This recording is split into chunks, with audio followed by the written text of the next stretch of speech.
વાર્તાનું નામ છે પુસ્તક બોલ્યું મને વાંચો।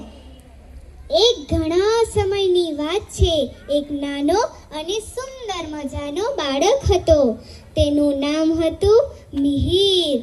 મિહિર આખો દિવસ મોબાઈલમાં ગેમ રમ્યા કરતો, ટીવી જોતો અને રમકડા સાથે રમવું એને બહુ ગમતું। એક દિવસ મિહિરના પપ્પાએ મિહિરને એક સુંદર મજાનું પુસ્તક લાવી આપ્યું। તે પુસ્તક પર રંગબેરંગી ચિત્રો, મોટા મોટા અક્ષરો હતા, પણ મિહિર તો જોતો જ ન હતો। તે આખો દિવસ મોબાઈલમાં ગેમ જ રમ્યા કરતો હતો। એક દિવસ ઓહો, મોબાઈલ બગડી ગયો, ટીવીનું રિમોટ પણ મળતું ન હતું, રમકડાની કારો પણ તૂટી ગઈ હતી। મિહિર ખૂબ કંટાળી ગયો। મિહિર ખૂબ દુઃખી થઈ ગયો। મિહિરની નજર પેલા પુસ્તક પર પડી। તેણે પુસ્તક હાથમાં લીધું, તે પુસ્તકના પાના ખોલ્યા।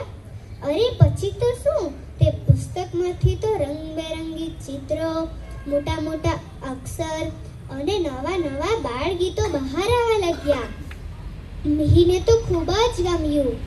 મિહિર તે પુસ્તકને રોજ વાંચવા લાગ્યો। પછી પેલું પુસ્તક બોલ્યું, મિહિર હવે તો તું મને વાંચીશ ને? મિહિર એના ક્લાસમાં સૌથી હોશિયાર બાળક બની ગયો। મિહિરના ટીચરે કહ્યું, well done Mihir, well done. પુસ્તકો જ આપણા સાચા મિત્રો છે। તો બાળ મિત્રો, આ વાર્તા પરથી આપણને એ શીખામણ મળે છે કે પુસ્તક વાંચવું ખૂબ મહત્વનું છે। જ્ઞાન એ સૌથી મોટો ખજાનો છે। પુસ્તક વાંચતા રહો, શીખતા રહો, વાંચતા રહો, શીખતા રહો। ધન્યવાદ। મારી આ વાર્તા